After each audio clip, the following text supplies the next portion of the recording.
That Thanksgiving, I sat down for 3 seconds. My stepmother's hand struck before I touched my fork. I was born to serve, not eat, she said. I stood. But the one man I thought was blind to the world saw everything. That night, his cane tapped 3 times. It was the start of the 72 hours. One contract, and a 14-second video that would tear down their world. My name is Aria Whitlow. The house in Edgewater, Colorado, was not a home. It was a statement. A 2-story exercise in architectural transparency. My father's firm had won awards for it. Floor-to-ceiling glass walls invited the snow-covered landscape in, demanding that we, the inhabitants, be just as exposed, just as perfect. On Thanksgiving, it was a pressure cooker wrapped in glass, the facade of familial warmth turned up to an unbearable temperature. I had been home for 48 hours, and the smell of roasting garlic and thyme had sunk into my clothes, into my hair. This was the tradition, not the gathering of family, but my specific, unspoken role in it. I was the unacknowledged daughter, the one who existed before the glossy second marriage, and my function was to work the kitchen. Dahlia, my stepmother, glided through the great room. She was a vision in a cashmere sweater the color of winter wheat. Her voice a perfectly modulated instrument of hospitality. She would touch a cousin's arm, laugh a silvery, practiced laugh, and steer conversations away from anything unpleasant, which, in her definition, included most of my life, to the relatives, to the single, strategically invited journalist from a Denver Society magazine documenting the Whitlow family's charitable spirit. Dahlia was the consummate hostess, the force of grace that held our family together. I saw her as the director. This was her production. The relatives were her cast. My father her leading man, and I was the stagehand, expected to remain invisible until a prop was needed. For 10 hours, I had been that stagehand. I had brined the 20-pound turkey for 2 days. I had laminated the dough for the puff pastry appetizers. I had reduced the balsamic vinegar and cider for the glaze, made the cranberry orange relish from scratch, and ensured the mashed potatoes were a cloud, not a paste. This was my work, my skill. I held a master's degree in architecture, but in this house, my most valued talent was my ability to produce a flawless gravy. At 5 o'clock, the performance reached its peak. The long, formal dining table, a single slab of reclaimed, polished wood, was set. The house was filled with the low hum of expensive conversations. "Arya, the turkey," Dahlia called, her voice carrying just enough to be heard, just enough to sound like a gentle reminder instead of an order. I transferred the bird, skin a perfect, deep mahogany, from the roasting pan to the heavy, heirloom silver platter. My forearms burned from the heat and the weight. I carried it out, navigating the geography of the room, placing it in the center of the table where my father would perform the ritual of carving. I turned back to the kitchen, brought out the gravy boat, the potatoes, the green bean casserole topped with homemade fried shallots, the sweet potato soufflé. With each trip, the chatter would pause, a polite acknowledgement of the food, and then resume. I was a ghost, a pair of hands. Finally, it was done. Every dish was on the table. 22 guests were seated. My father stood, knife and fork poised. There was one empty seat, a simple, straight-backed dining chair at the far end of the table, wedged between a distant uncle and the wall. It was the seat always, implicitly, left for me, the staff seat. I had served, now I would eat. I walked to the chair, the exhaustion of the day settling into my bones. I pulled it back. The sound of the wood legs scraping lightly on the floor was the only sound in a sudden, complete silence. I sat down. I was halfway into the chair, my body just beginning to register the relief of being off my feet, when Dahlia's voice sliced through the air. It was no longer the cashmere-wrapped instrument of the hostess. It was a shard of ice. "What do you think you are doing?" I froze, one hand on the table, the other on the back of the chair. The entire table was staring. The journalist was staring. "I'm sitting down, Dahlia," I said. My voice was low. You were taught to serve, not to eat." The words hung in the air, grotesque and unbelievable in their cruelty. They were meant to land like a final, definitive judgment, to put me in my place, but something in me, something that had been dormant for 3 years, finally snapped. I looked up from the chair. Meeting her perfectly made-up eyes, I spoke calmly, quietly, clearly. "I am a person, not staff." The air crackled. I saw a flicker of disbelief in her eyes, a flash of pure rage that I had dared to talk back, to define myself in her presence. And then it came. It was not a shove. It was not a grab. It was a full, open-palmed slap. Her hand, heavy with expensive rings, cracked across my face. The force of it was staggering. It snapped my head to the side, and the momentum carried my upper body into the sharp, carved edge of the wooden chair next to me. I felt the unforgiving corner dig into my ribs. But the primary sound, the one that echoed in the glass-walled room, was the flat, wet thwack of her skin against mine. A collective, sibilant gasp inhaled all the air in the room. Someone dropped a fork. My cheekbone exploded in a starburst of white-hot pain. My ear rang, a high, piercing whine. I tasted salt and copper. My lip was split, a tooth having cut the soft skin inside. The sharp, floral scent of her perfume, the one she always wore, filled my nostrils. I did not cry. I did not scream. I did not fall. I stood up. My legs were shaking, but I locked my knees. I straightened my spine. The pain in my face was a distant fire, the pain in my ribs a sharper, more immediate throb. But the real wound was the silence that followed. I looked at the faces around the table. Shock, discomfort, but mostly a desperate, shared wish for this inconvenience to be over. I looked at my father, Evan Whitlow. He was standing at the head of the table, carving knife still in his hand. He was not looking at Dahlia. He was not looking at me. He was looking at a spot on the wall, his jaw tight. His eyes flickered to me, just for a second. There was no concern. There was no anger on my behalf. There was only annoyance. He leaned slightly toward me, a whisper that was meant to carry. "Aria, do not make a scene. We have guests. The journalist from the foundation is right there. Do not make a scene." I had been struck by his wife, in his house, in front of 22 people, and I was the one in danger of making a scene. My gaze drifted from his face. It found my grandfather.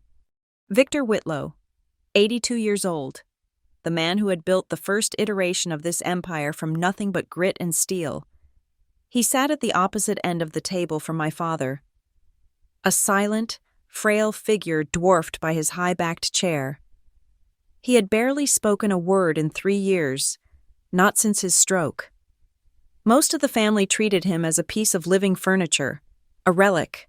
They assumed he was senile, that his silence was vacancy. He was holding his carved wooden cane, the one he always gripped. His eyes, deep-set and cloudy, were fixed on me. They were not vacant. They were sharp. As I watched, his bony, arthritic hand tightened on the handle. He raised the cane, perhaps an inch off the hardwood floor. Tap. A single, soft sound. Tap. A second. Tap. A third. Light, even, and utterly final. No one else noticed. They were all too busy staring at their plates, waiting for me to disappear. My father cleared his throat, a sharp, angry sound. "Well, let's eat." I turned. Without a word, I did not run. I did not go to the bathroom to hide. I walked back to the kitchen. The silence of the dining room followed me, a physical weight on my back. In the brightly lit, stainless steel kitchen, I leaned against the counter. My reflection stared back at me from the dark glass of the oven door. A long, red mark was blooming on my cheek. A single, perfect drop of blood welled from my split lip, hung for a moment, and dropped onto my white shirt, a tiny crimson stain. I took a clean linen napkin from the drawer, pressed it to my mouth, and held it there. I looked at the desserts lined up on the counter, the pumpkin pie, the pecan, the apple crumble with its streusel topping. They still needed whipped cream. My body moved on its own. I took the bowl of heavy cream from the refrigerator, poured it into the stand mixer, and turned it on. The whir of the motor was a relief, a sound that was normal. This was survival. This was the skill I had honed for a decade in this house. The ability to absorb the blow, to clean up the blood, and to continue serving the meal. The kitchen door swung open. It was Dahlia. She was not there to apologize. She was there to secure her victory. Her face was calm, the flush of anger gone. She looked at me, at the napkin I held to my mouth, and then at the mixer. A thin, barely there smile touched the corners of her mouth. It was a smile of ownership. "Don't press your luck, Arya," she whispered. It was not a warning. It was a confirmation of the hierarchy. I said nothing. I just watched her. She turned and walked back out, her job complete. I finished the whipped cream. I served the dessert. I cleared the plates. Later, long after the guests had left, I stood in the kitchen alone. The house was finally quiet, the dishwasher humming its last cycle. I looked at the clock on the microwave. It read 1:17 in the morning. The shareholder meeting for Whitlow Urban Design Group, WUDG, was Monday, 72 hours. For 3 years, I had been silent. I had been armor. I had been the good daughter, the invisible stagehand, the one who served and did not eat. But as I touched the tender, swollen skin of my face, I knew the armor of silence was not protecting me, it was killing me. 72 hours. I picked up my phone. It was time to make a scene. The call I made at 1:17 in the morning was not to the police. It was to my lawyer. 3 years ago, I was not the family poltergeist, haunting the kitchen. I was the lead designer at a rising boutique architecture studio in Chicago. I had a life built of exposed brick, late-night creative sessions, and the scent of blueprint paper. I was good. My work had been featured in Metropolis. I was on a trajectory. Then the call came. My father, Evan Whitlow, had collapsed on the 17th hole of the Cherry Creek golf course, a massive ischemic stroke. I was on the next flight to Denver, still in my work clothes. I walked into the ICU at Swedish Medical Center and found a terrifying tableau. My father, the indomitable force of WUDG, was a frail, gray man tangled in tubes, and at his bedside was Dahlia, not weeping, but on the phone with the company's PR firm, managing the narrative. Serena, my half-sister, was already on a plane to Madrid for her semester abroad, which had now stretched into its second year. Her trip was not interrupted. "He's asking for you," Dahlia said, pressing the phone to her chest. Her eyes were hard. "The doctors say it's significant." I stayed. I gave my notice in Chicago 2 days later, via a tearful FaceTime call. I packed up my loft, putting my entire life into a 10x10 storage unit. I traded my world for his.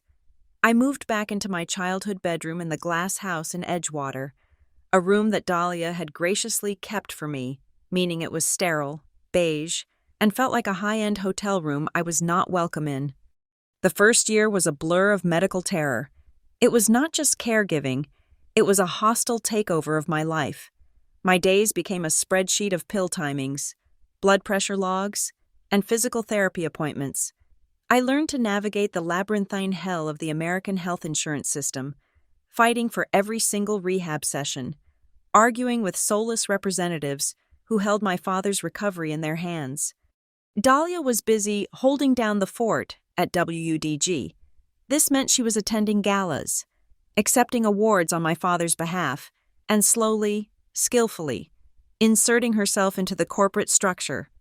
My father's recovery was my job. The empire was hers. In the silence of that house, I started to suffocate. My creativity, the part of me that was most me, was atrophy. So, I made a decision. I enrolled in the Master of Architecture program at the Mountain State Institute of Design. It was a brutal, demanding program. I took a full course load, but I never set foot on campus. I did it all at night. My life split in two.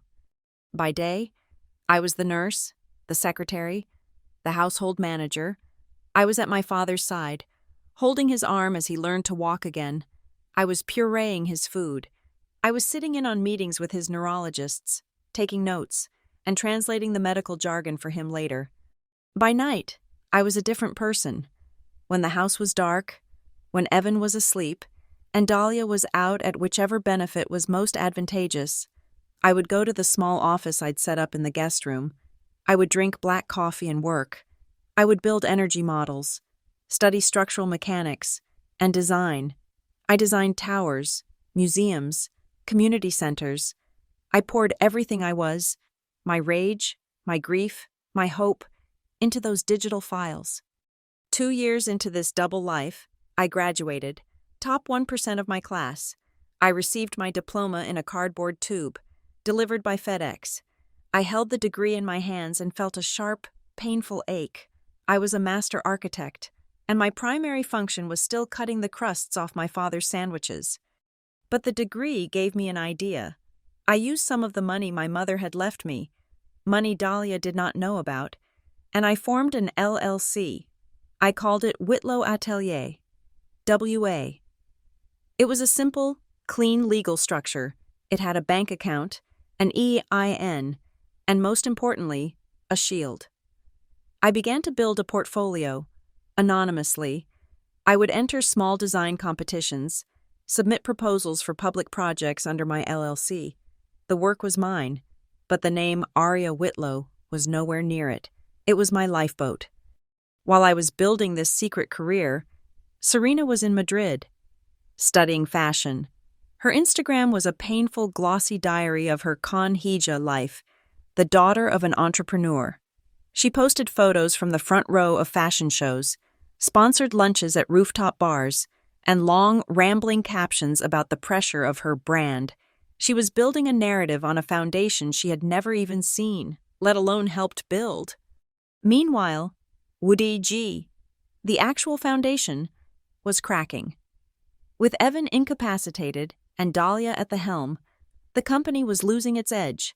Dahlia was an expert at optics, but she knew nothing about the nuts and bolts of architecture and urban design. She was ambitious, but her ambition was for status, not for the work. Key clients were getting nervous. The firm, once a titan, was showing weakness. I was the one who heard it. My father's old clients, the ones who had been with him for decades, would call his personal cell, which I managed. They'd speak to me in low, worried tones. "Aria, this new proposal, it's just not Evan's standard. Aria, we're getting pushback from Dahlia's team. They don't seem to understand the zoning complexities." So I stepped in. Another secret. I would get on the phone after hours. I would review the blueprints. I would redraft the proposals, fix the structural oversights, and soothe the ruffled feathers. I saved 3 major contracts from falling through: the Morrison Tower expansion, the Aspen Sky Bridge, the Denver Civic Center renovation, billions of dollars in projects. I did all the work, and when it was done, I would print the final documents and take them to my father, who was now sitting up, watching television. "Dad, the Morrison team is ready to sign." I'd say, "I just need your signature here, and here." I would guide his hand. He would sign. I would scan the documents and email them. The work was mine. The credit was his. "It's better this way," I'd tell myself. "It avoids gossip. It maintains stability." I was protecting him. I was protecting the company. I was a ghost, holding up a glass house. Then, 6 months ago, the big one landed. A request for proposal from Heliogene, a biomedical research company. They were planning a new headquarters, the Heliogene Biocampus, a 480,000 square foot complex. It was a landmark project, the kind that defines a firm. The design fee alone was listed at $42 million. WUG was on the short list, of course, but I knew, with Dahlia's superficial oversight, they would fail. Their proposal would be all flash and no substance. So I made another decision.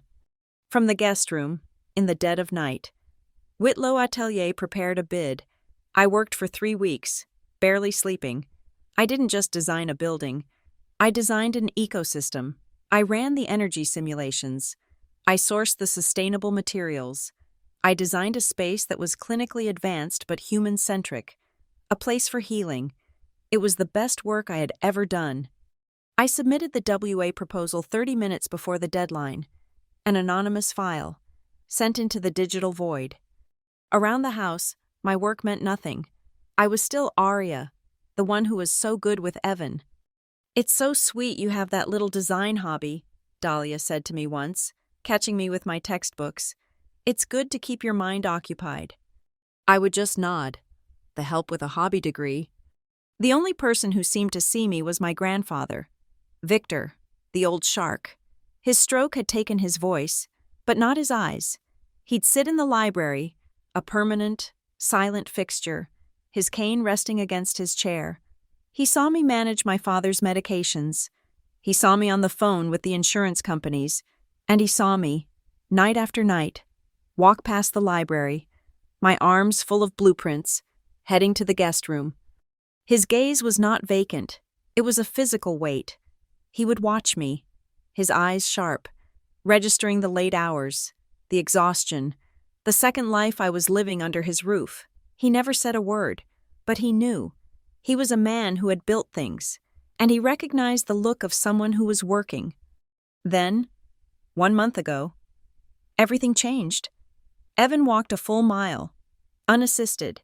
His doctor declared him 90% recovered. "He's back," the doctor said, clapping him on the shoulder. I almost wept with relief. It was over. My service was done. I could go back to Chicago. I could take my degree, my secret portfolio, and I could finally be myself again. But the day my father was cleared, Dahlia pivoted. She didn't step back. She did not hand the reins over to Evan. She threw a party. She flew Serena home from Madrid, this time for good. A new position was created for her at WDG, Vice President of Future Initiatives. "It's time for the next generation," Dahlia announced at a lavish dinner. Her hand was on Serena's shoulder. My father, still tired, still regaining his strength. Just let it happen. It was easier than fighting her. The shareholder meeting, the one scheduled for the Monday after Thanksgiving, was retconned. It was no longer about my father's return. It was a coronation, a grand, press-filled transfer of power to Dahlia and Serena. The slap, the humiliation, the demand that I serve and not eat. It wasn't just a moment of cruelty.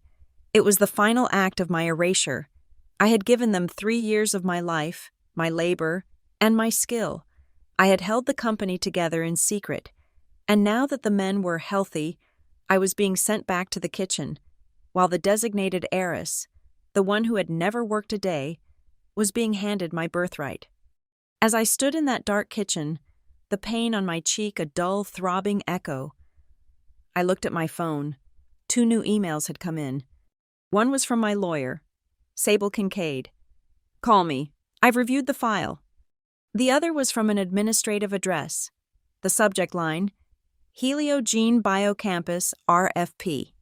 The body of the email was simple. "We are pleased to inform you that your anonymous submission, WA 2024, has been selected by the board. Please contact us to proceed to the final contract stage." I looked at the clock. 71 hours to go. Dahlia thought she was preparing for a coronation. She had no idea she was preparing for a war. And I was the one holding the $42 million bomb. The morning after Thanksgiving, my face was a canvas of purple and yellow. The swelling in my lip had gone down, but my cheekbone was a tender, throbbing map of Dahlia's contempt. I had applied concealer, a thick, theater-grade paste, but it was useless. It was a brand, a mark of ownership. Dahlia saw it, of course. She saw it over breakfast, which I was not permitted to skip. Her eyes flickered to the bruise, and I saw a flash of something new. Not anger, but a cold, managerial calculation. The slap had been an impulse. The bruise, however, was a liability.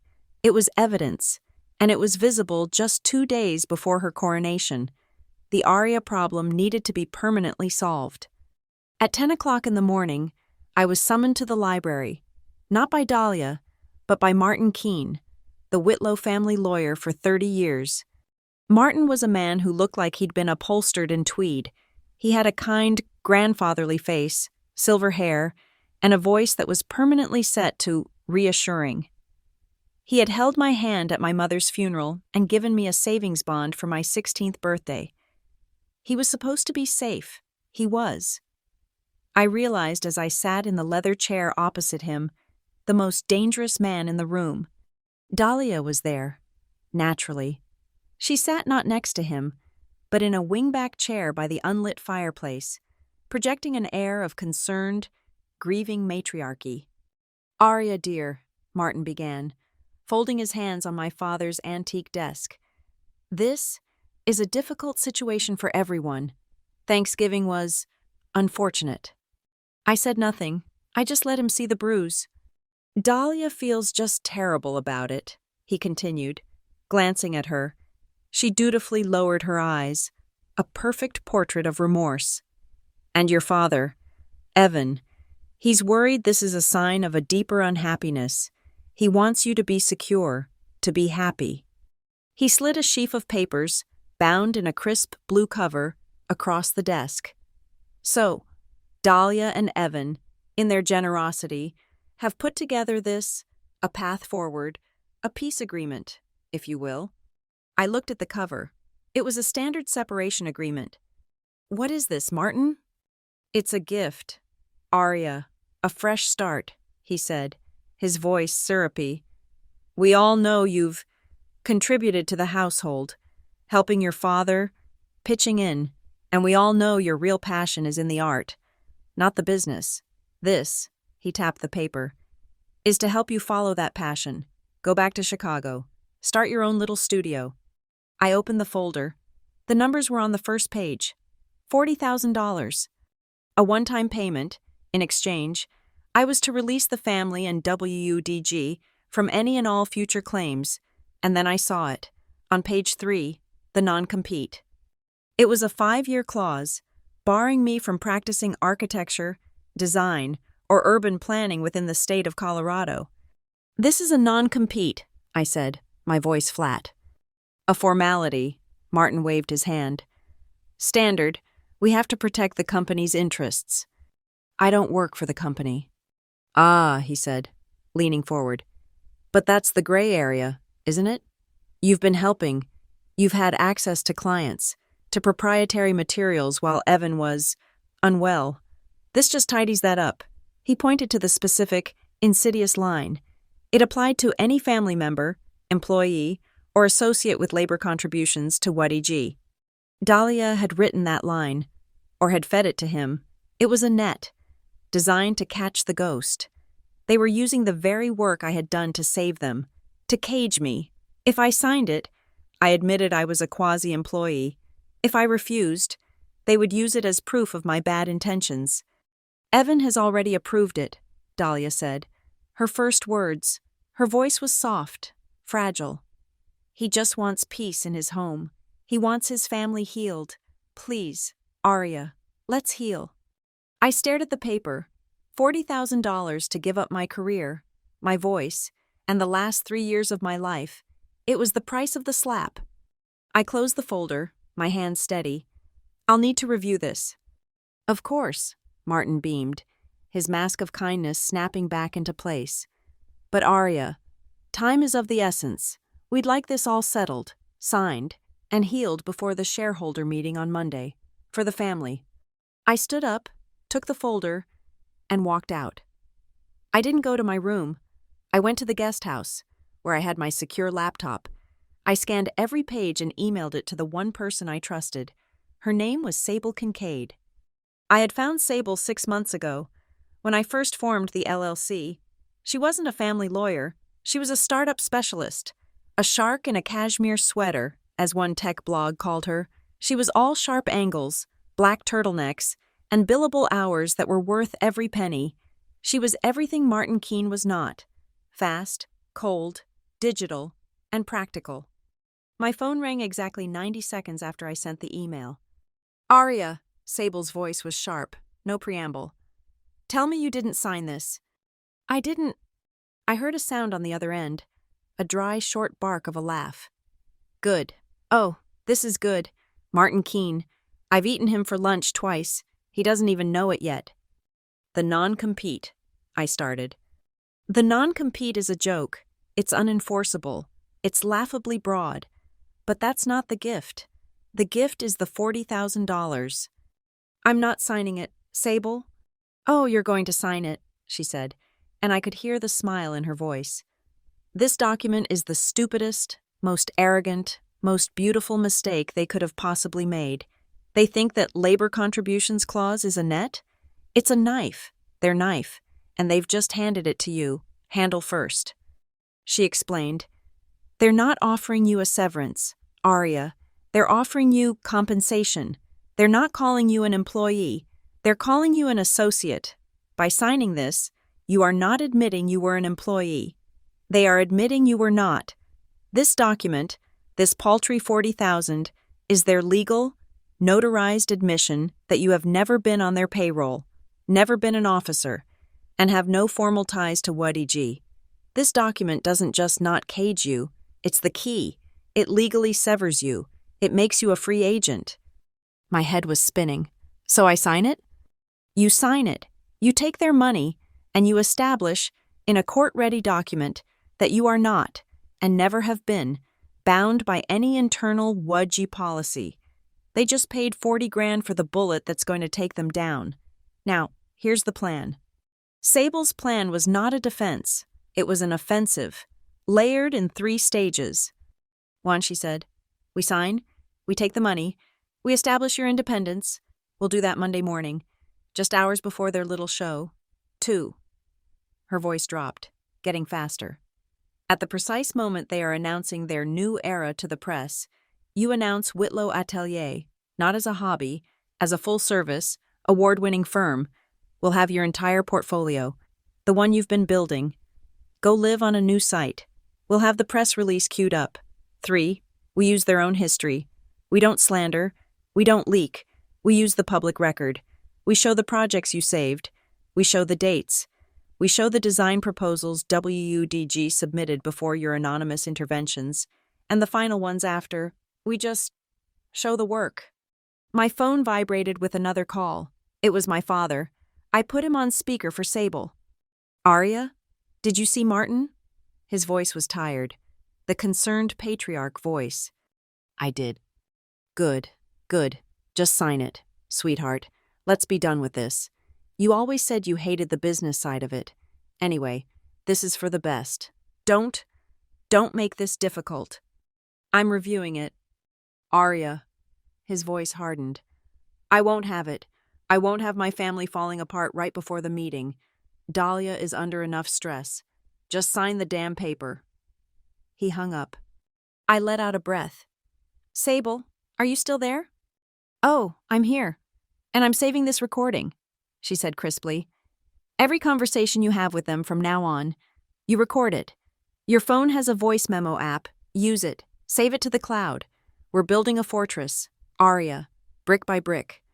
As I hung up, my office door creaked open. It was Serena. She was wearing a blood-red cocktail dress, clearly on her way out. Wow, she said, looking around my small, blueprint-strewn office. Still playing with your little crayons? I started packing my laptop. She leaned against the door frame, a perfect, practiced pout on her face. Daddy's really upset. You're ruining everything. Again. I kept packing. She stepped in, her voice dropping to a conspiratorial, venomous whisper. You just don't get it, do you? You're not built for the stage. Sis, you're the help. I was born to hold the microphone. I stopped, I looked at her, and I turned my phone on, placing it on the desk, screen down. The voice memo app was running. Is that all, Serena? Just sign the paper, she hissed. Take the money. Go be artistic somewhere else. This is my house now. She flounced out. I picked up my phone, stopped the recording, named the file Serena Red Dress, and watched it upload to the secure cloud drive Sable had created for me. The clock was ticking. 70 hours. My laptop chimed. An email. It was from the Heliogene Biocampus project manager. My heart stopped. I had been waiting for this. The next step after they'd chosen my anonymous proposal. This was it. Dear WA 2024, it read, the board has unanimously approved your selection. We are thrilled to move forward. Attached. Please find the initial draft of the $42 million design contract. We are prepared to execute as soon as you are. Congratulations. I clicked the attachment. It opened. A $42 million contract? My hands were shaking. I held up my right hand, and it was a blur. It was a joke. They had just tried to buy my silence, my entire career, my entire life, for $40,000. It was 0.1% of the value of the document I was holding. This was no longer about a slap. This was no longer about a seat at the table. This was about a $42 million testament to my value, a value they had tried to erase, a value they were now actively, legally, trying to suppress. I picked up the phone. Sable, I said, my voice shaking, but not from fear, from a cold, hard, crystalline rage. It's me. We have a change of plans. I'm listening. You need to get on a plane. I need you here, and you need to look at this email, because our Stage 3 just got a nuclear warhead. I forwarded the Heliogene email to her. She was silent for a full 10 seconds. Sable? I'm booking my flight, she said. I'm locking this contract. I'm notarizing your digital signature. I'm backing this up on 3 separate servers, and I am putting this in a court-sealed file. Arya? Yes? Don't sign their agreement. Not yet. We sign it at 9 o'clock Monday morning. Until then, you are invisible. You are helpful. You are the perfect, bruised, beaten daughter. Do you understand me? You do not exist. The countdown was on.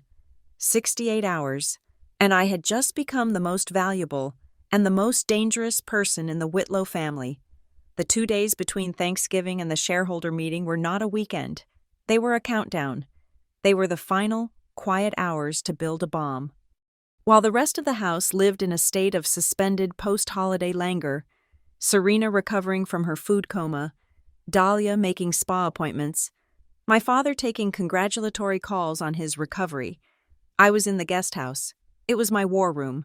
Sable was on a secure, permanent video call from her suite at the Four Seasons.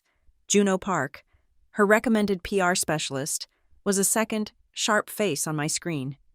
But the first act of war was personal. It had to be. I took out the thickest, heaviest grain paper from the library, the kind my father used for formal condolences. I used his favorite pen, a heavy, black lacquer fountain pen. The letter was not long. It was not an emotional appeal. It was a bill. Dad, I wrote, I am not writing to ask for your understanding, and I am certainly not writing to ask for your forgiveness. I am writing to inform you of the facts. For the past 3 years, I have not just been helping out. I have been managing your health, your household, and in secret, your company. I have saved 3 of your largest clients. I have done the work. In return, your wife struck me in your home, and you told me to be quiet for the sake of appearances. Then, you and your lawyer offered me $40,000 to disappear. You valued 3 years of my life at the price of new interior decoration. I did not sign the agreement out of spite. I signed it because it was, as my lawyer will confirm, the legal confirmation of my independence. You are preparing to announce Serena as the future of WUDG, as you do. Know this. On Friday, my own firm, Whitlow Atelier, was awarded the $42 million Heliogene Biocampus contract. I won this on my own merit, under an anonymous submission. It is the largest, most innovative project in Colorado, and WUDG did not even make the shortlist. I will be at the meeting. Arya. I added one last thing at the bottom. P.S. You should tell Serena to Google Heliogene. It is not a clean cosmetics company. I folded the letter and sealed it in a matching cream-colored envelope. I did not address it. This letter was not for the mail. Then, I took out a different piece of paper. It was my own, a soft, thin sheet from a personal notebook. The pen was a simple ballpoint. Mom, I wrote, I wish you were here. You would have hated what this house became, but you would have loved the fight. I'm finally doing what you always told me to do. Build my own name. I'm scared, but I'm not scared enough to stop. I found your old wedding ring, the simple gold band from before you met him. I'm keeping it. It reminds me that I came from someone who knew her own worth. I put that letter in my pocket. The first letter, the blade, was for them. This one was for me. On the screen, Sable Kincaid was all business. The letter to Evan is perfect, she said, her voice crisp. It's not an accusation. It's a notification of a new reality. It establishes your position before you even walk in the room. Now, the delivery. She was a general moving pieces on a map. We cannot email it. We cannot hand it to him. It must be delivered by a third party during the event. It has to be public, undeniable, and timed. I have 2 couriers, A and B, on standby. Courier A is our primary. Courier B is his shadow, in case of a flat tire, an act of God, or a security guard who gets too handsy. When? I asked. 3:17 p.m., Sable said. Evan is scheduled to speak at 3:05. Serena is scheduled at 3:15. She will be in the middle of her speech. That is the moment of maximum chaos. The courier will be instructed to deliver the package marked Urgent by hand delivery only, directly to Evan Whitlow. He will have to sign for it, in front of everyone. Juno Park unmuted. She was the artist to Sable's general. While the letter creates the legal and emotional pressure, we control the public narrative. Your presentation. Aria. It cannot be an attack. It must be an unveiling. She shared her screen. A 14-page slide deck appeared. It was beautiful, minimalist, brutalist, and clean. The logo for Whitlow Atelier, a simple, strong WA, dominated the first slide. This is not a family feud, Juno said, her voice smooth and persuasive. This is the debut of a major new architectural force.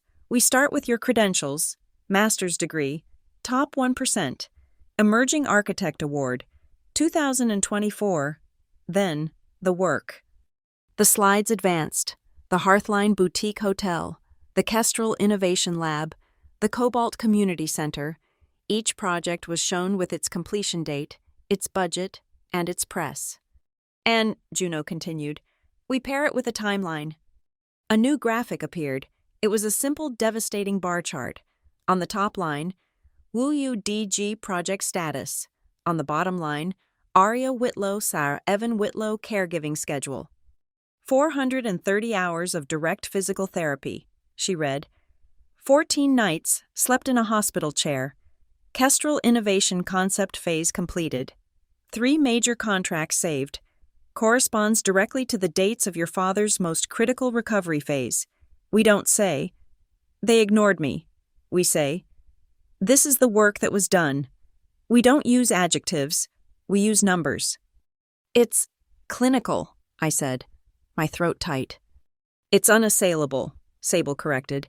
It's the truth, presented as data. Now, the final piece, Heliogene.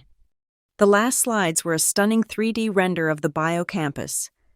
$42 million, Juno said. 212 permanent jobs, LEED Platinum certification, a projected social return on investment of 20-1.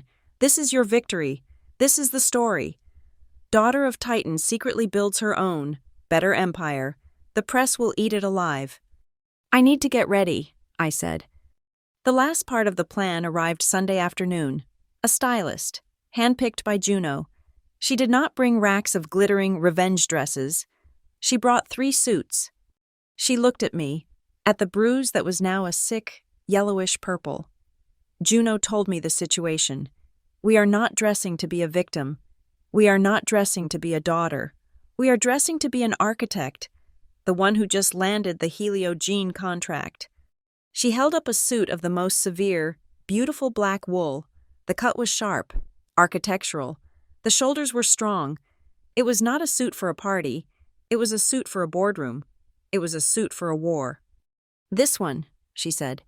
"It looks like success, not revenge." That night, at 2 a.m, I could not sleep. The house was silent. I went downstairs, holding my laptop. I went into the kitchen. I stood on the exact spot where I had fallen, the spot where the polished wood floor met the marble island. I opened the laptop, set it on the counter where I had bled, and I began. "My name is Aria Whitlow," I whispered to the dark, empty glass-walled room. "I am the principal architect of Whitlow Atelier." I went through all 14 slides. I said the words out loud. I listed my credentials. I detailed the energy-saving metrics of the Kestrel lab. My voice was low, but it did not shake. The acoustics in the kitchen were excellent. I was on slide 9. Invisible labor, visible cities. When a shadow in the reflection of the glass made me stop. My grandfather, Victor, was standing in the doorway. He was in his robe, leaning on his cane. I had no idea how long he had been there. He was just watching me. His eyes, in the dark, impossible to read. I froze, my presentation on the screen. He didn't say anything. He just stood there for a long, silent minute. I could hear the hum of the refrigerator. Then, he did something. He looked at me, looked at the laptop screen, and then his fingers, the ones curled around the smooth carved handle of his cane, tapped, a light, thoughtful, thump-thump. He turned, slowly, and shuffled back toward his room. He had seen, he had heard, he had not stopped me.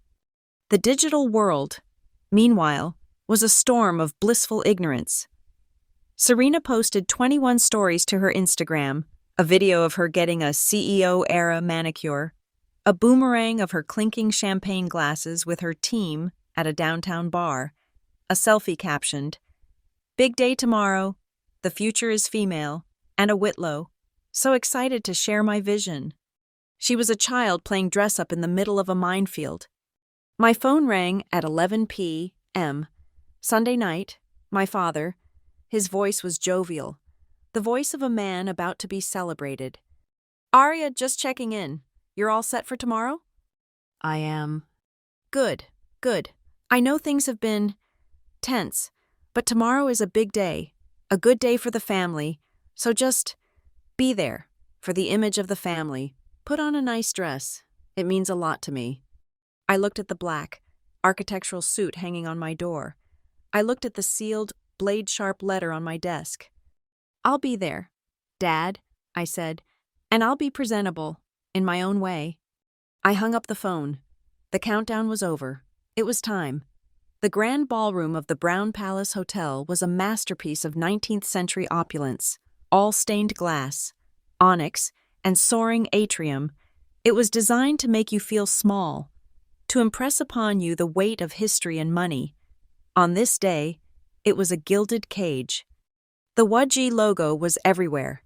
It was projected in light onto the dark wooden walls. It was etched into the ice sculptures on the raw bar. It was on the cocktail napkins, on the banners, on the tiny embossed cards that told you where to sit. My father had branded his own coronation. The room was full, at least 200 people. They were a mix of Denver's old and new money, city council members, investors who looked bored and dangerous, and a healthy contingent of press, mostly from the society and business pages. The air hummed with the sound of clinking champagne glasses and practiced, brittle laughter. Everyone was there to see the comeback, to witness the transfer of power. I had arrived alone. I wore the black suit. My hair was pulled back in a severe, clean knot. The bruise on my cheek was a masterpiece of sickly green and yellow, a subtle, unignorable declaration of war. I had not covered it. I had worn it. I saw the looks, the quick, curious glances from relatives, followed by a sudden, intense interest in their champagne flute. They saw me, the unacknowledged daughter, the ghost at the feast, and they saw the mark on my face, and they chose, all of them, to look away. I was not seated at the family table. A long, banquet-style arrangement at the very front. That was for Dahlia, Evan, Serena, and the most important, pliable investors.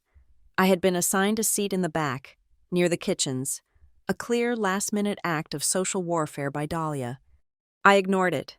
I walked, my heels clicking on the parquet floor, directly to the 5th row. I chose a seat on the aisle. It was a perfect vantage point. I could see the stage, the front row, and the main entrance. It was a position for an observer. It was a clear path for an exit. It was, most importantly, the exact path Sable's courier was instructed to take. I sat, opened the event program, and I began to wait. At the front, the performance was in full swing. My father, Evan Whitlow, was a son. He was alive. He was vital. He was back. He moved from cluster to cluster, one hand gripping a shoulder, the other holding a drink. His power handshakes, a thing of legend. He was selling his own recovery, and they were buying it. Serena was a starlet. She was in a dress of electric blue, a color so loud it screamed. She was not talking to investors. She was posing. Every time a photographer from the Denver Post-Society page lifted a camera, her chin would tilt, her smile would widen. She was practicing her "I am the future" look. She was an Instagram story made flesh. Dahlia, as always, was the director. She was in a deep burgundy dress, elegant, understated, and powerful. She wasn't shaking hands. She was guiding them. A touch on my father's arm to move him to the next group. A whispered word in Serena's ear that made her laugh. A perfect, tinkling sound. She was the queen, and this was her court. At 3:14 in the afternoon, the lights dimmed slightly, and the buzzing of the room quieted. A murmur went through the crowd. My grandfather, Victor Whitlow, was being escorted to his seat. An aide walked him slowly down the aisle. He was frail, his hand shaking as it gripped his cane. The family had dressed him in a dark, expensive suit, but it hung on his thin frame. He was a symbol. He was the legacy my father was about to speak of. The room watched him with a kind of performative pity. They saw a relic, a piece of the set. They seated him in the front row, a few chairs down from Dahlia. He looked small. He did not look at the crowd. He looked straight ahead, at the empty podium. I watched him. He did not look at me. The lights went down. A single spotlight hit the podium. My father walked onto the stage to a wave of applause. He was magnificent. He was born for this. He spread his arms, accepting their adulation. "Thank you," he said, his voice, rich and confident, filling the room. "Thank God. It is good to be back." He spoke. He spoke of his illness as a detour, of his recovery as a testament to will, and then he hit his keynotes. "The future of WDG is not just about buildings," he boomed. "It is about vision. It is about the future. It is about the next generation. It is about Whitlow blood." His eyes swept the room. He was a king. I checked my watch. 3:17. On cue, as if summoned by the line itself, I saw him. A man in a navy blue courier's uniform. He was not a guest. He did not amble. He walked with a speed and purpose that was utterly out of place. He came through the main doors, scanned the room, and began walking, fast, right up the center aisle, my aisle. A WUDG security man, a large man in a bad suit, moved to intercept him. The courier didn't stop. He flashed a badge on his lanyard. "Urgent, signature required." He was past him. He was at the stage. My father had just paused for a drink of water, and this man was walking directly to the podium. The room was silent. This was not on the program. "Mr. Evan Whitlow?" the courier said, his voice sharp. "Yes," my father said, annoyed, his show interrupted. "Urgent delivery. Need your signature." My father looked at Dahlia, who looked furious, but the press was here. The investors were here. He couldn't refuse. He gave a small, "The work never stops," chuckle to the crowd. "Well, it better be important," he joked. He signed the digital pad. The courier handed him the envelope, the heavy cream-colored envelope, the one with my handwriting on the front. "Thank you," the courier said, turned, and walked out. his job done. My father held the envelope. He smiled at the crowd. The price of success. He started to slip it into the inner pocket of his suit jacket. And he stopped. His hand, halfway to his pocket, froze. He had seen the handwriting. He looked at the envelope. He knew. It wasn't from a client. It wasn't from a lawyer. It was from me. His smile became a thin, tight line. He looked out over the crowd, his eyes scanning. A sudden, animal alertness in his posture. He was looking for me. But the teleprompter was rolling.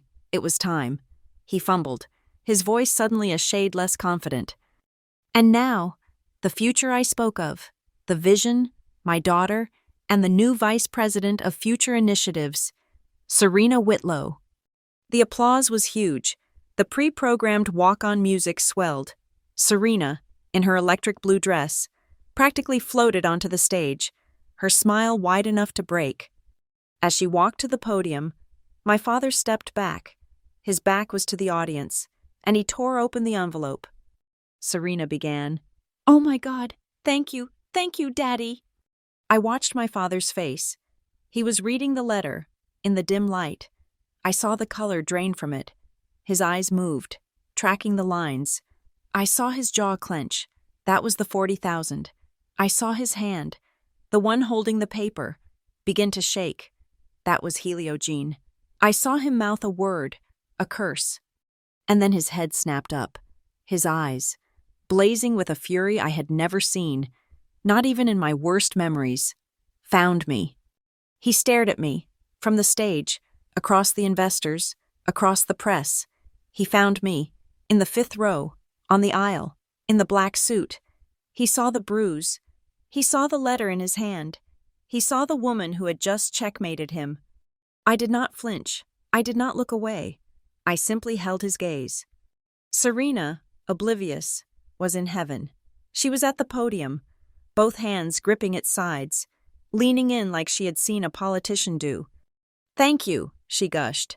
"It is my absolute honor to carry the Whitlow legacy, and I am so excited to announce our first major project under my new leadership. We are already in talks, and we are going to be building the most amazing new campus. We are thrilled to be taking on the Heliogene Cosmetics project." A sound, a collective, confused murmur. From the front row, I saw Dahlia's face go slack. In the 3rd row, a man with silver hair and an impeccably tailored suit, a man I knew to be Dr. Eris Thorne, the CEO of Heliogene, stiffened. The murmur in the room grew. Cosmetics? Dr. Thorne stood up. His voice was not loud, but it was like a scalpel. It cut through every other sound in the room. "Excuse me." The room went dead silent. Serena blinked, her smile faltering. "This is Dr. Eris Thorne, CEO of Heliogene," he said. "And I feel I must correct the record. We are a biomedical research facility. We develop gene-targeting therapies. We do not, under any circumstances, make cosmetics." The silence that followed was a black hole. It was magnificent. The press was scribbling. Investors were looking at each other. Serena's face was a rictus of terror. She looked at Dahlia. She looked at my father. My father was not looking at her. He was still staring at me. The letter crumpled in his fist, his face a mask of pure, trapped rage. He was exposed. He was a king with no clothes. This was the moment, the vacuum. I stood up. The sound of my chair sliding back, a single, soft shh, was the only sound in the room. Every head, every single one, turned. They turned from the stage, from the CEO, from the humiliated girl, and they looked at me. The woman in the black suit, the woman with the bruised face, the one he had been staring at. I took one step into the aisle. My voice was calm. It was clear. It did not need a microphone. "Excuse me," I said.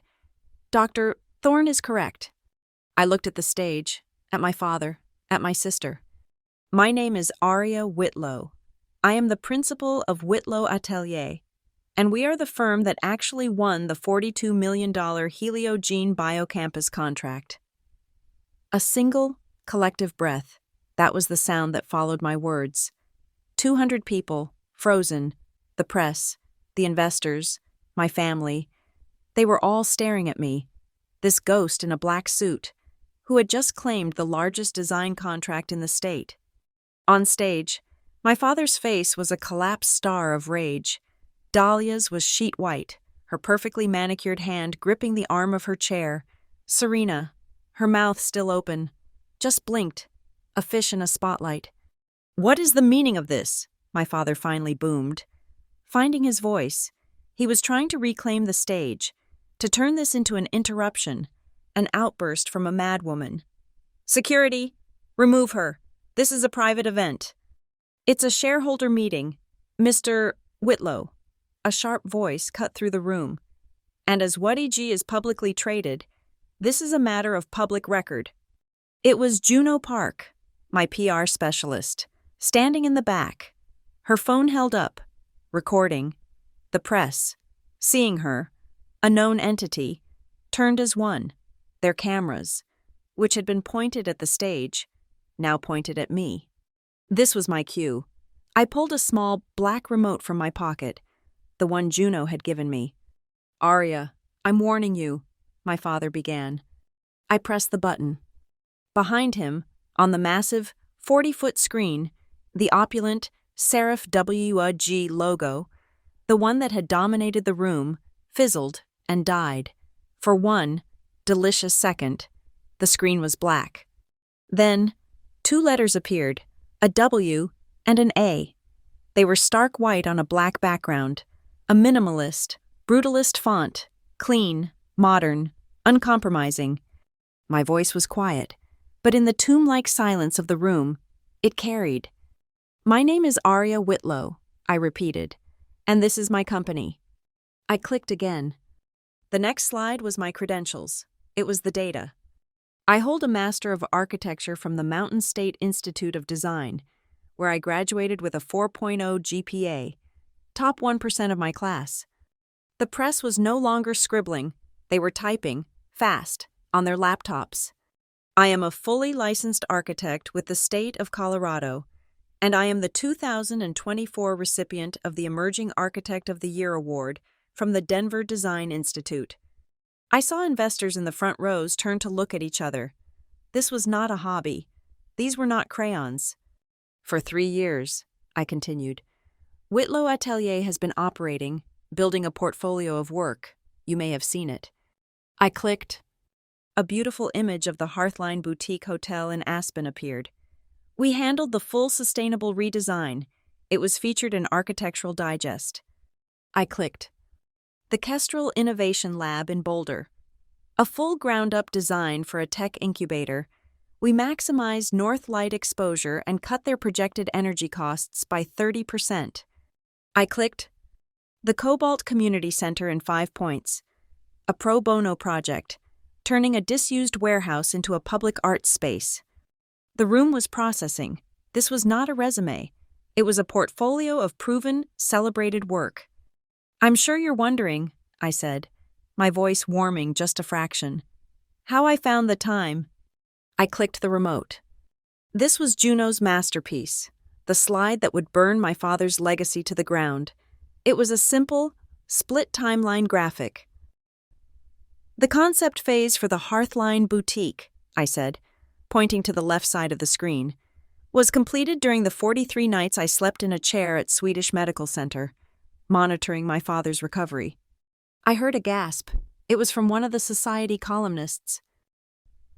"The structural calculations for the Kestrel lab," I continued, my voice steady, "were finalized during the 6-month period I was managing his medication schedule and fighting with his insurance carriers.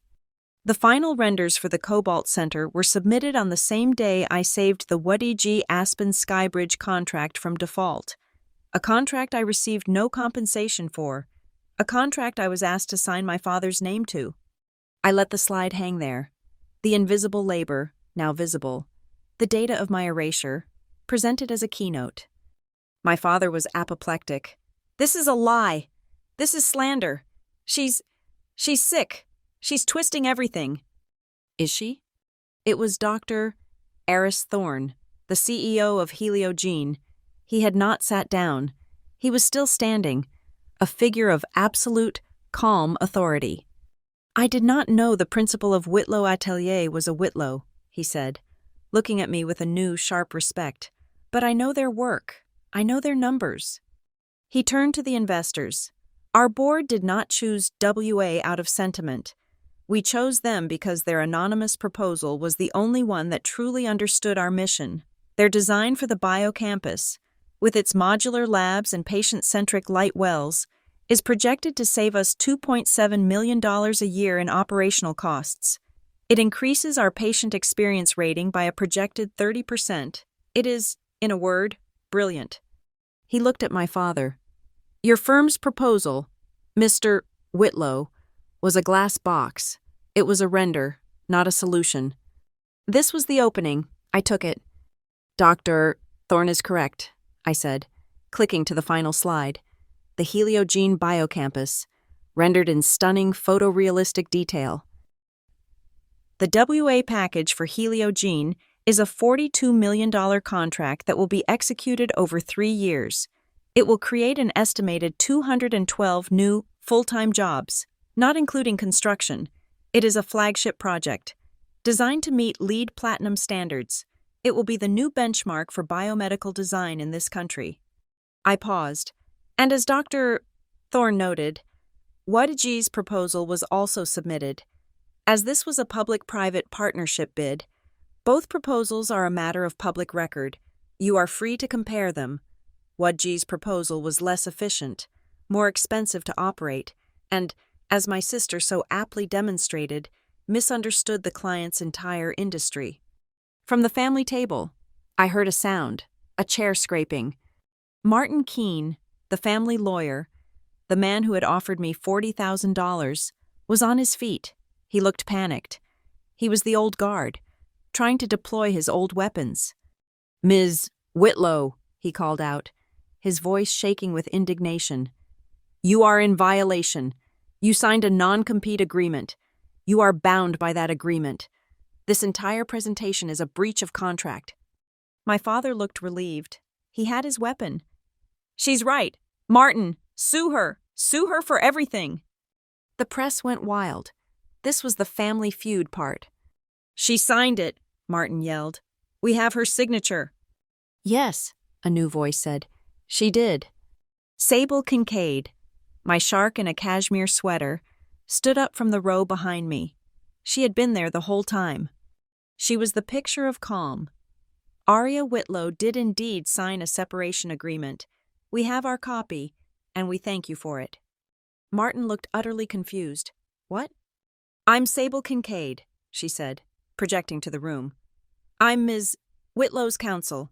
The document Martin Keene is referring to is a standard separation and compensation agreement. It is not a non-compete." "It had a non-compete clause," Martin sputtered. "It had," Sable agreed, smiling a thin, sharp smile. "A clause that is only applicable to any employee, partner, or full-time associate of WADG, as your own document stipulates. Ms. Whitlow was not an employee. She was not a partner. The $40,000 you paid her was compensation for household contributions. By your own legal definition, you have no standing. The non-compete is void. She is a free agent. You just paid her to prove it." Martin Keene's face went from red to gray. He sat down, hard. He was finished. All the air had left my father's body. He just stood on the stage, the crumpled letter still in his hand. A man who had been completely and totally dismantled. The cameras, every single one, were on me. The questions were already being shouted. "Aria, why now? Ms. Whitlow, is this a hostile takeover? What is the new firm's name?" I held up a hand. Silence fell again. I looked at my father. I looked at Dahlia. I looked at the family members in the front row who had watched me get hit and done nothing. "I didn't come here to destroy WADG," I said, my voice, for the first time, raw. "I came here to build something. I did not leave my family." I turned my gaze to my father. I left the way the family treated me. I let the words land. Then I clicked the remote. The screen went black. I turned and walked back up the aisle. The press swarmed, a sea of microphones and flashing lights, but I just kept walking. As I passed the stage, I heard it, a high, choked sound. Serena was still at the podium, her electric blue dress a beacon of her humiliation. She was crying, a gasping, ugly sob. She looked at her father, who was staring into nothing. She looked at her mother, who was frozen in her chair. She let out a single sharp wail of "Daddy!" and then a sound that would echo on social media for the next decade. A clunk, followed by a high-pitched squeal of feedback. She had dropped the microphone. It was the perfect, pathetic, viral end to her one-day CEO era. I didn't stop. I reached the back of the ballroom, and as I did, 3 men stepped out from the crowd. I recognized them. They were Wudjee's top 3 designers. The talent. The ones who had actually been holding the place together. Their leader, a brilliant young man named Reese, just looked at me. His face was pale, but his eyes were clear. "Whitlow Atelier?" he asked, his voice low. "That's the name," I said. "Are you hiring?" I smiled. It was the first real smile in 3 years. "Send me your portfolio." I pushed open the ballroom doors and walked out into the lobby. The sound of the chaos I had created was behind me. Ahead of me was the front door, the city, and a $42 million contract. I didn't run. I walked. I walked out of the ballroom, through the opulent, onyx-walled lobby of the Brown Palace, and into the cold, sharp air of a Denver afternoon. I did not look back. Sable and Juno flanked me, a phalanx of sharp-suited competence. We didn't speak. We got into the black town car Sable had waiting. As the door thunked shut, sealing out the noise from the lobby, Juno Park was already on her phone. "Heads up, Denver Post," she said, her voice like ice. Headline: "From the kitchen to the podium, Aria Whitlow redefines Denver design." Yes, I'll send you the full press kit now, all 14 slides. The fallout was not a wave. It was an earthquake. The aftershocks began before I had even crossed the city limits. The first was digital. By the time we reached Sable's ad hoc office at the Four Seasons, the video of Serena dropping the microphone was already a 6-second, looping nightmare on social media. Someone had titled it, "The CEO Era." The next aftershock hit the market. Wudjee itself wasn't public, but my father's holding company, the parent entity that owned Wug, it was a sleepy, over-the-counter stock, a vanity play for his investors. At 4:01 p.m., in after-hours trading, it fell 9.2%. The market, unlike my family, does not reward public humiliation.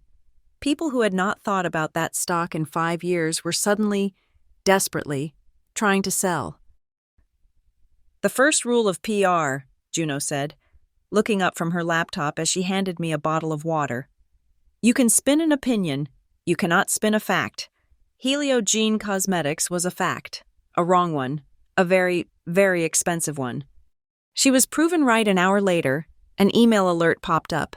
Serena's high-priced, boutique PR firm, the one that had curated her fashion student and future initiative's life, had just issued a statement. They were terminating their contract with Serena Whitlow, effective immediately.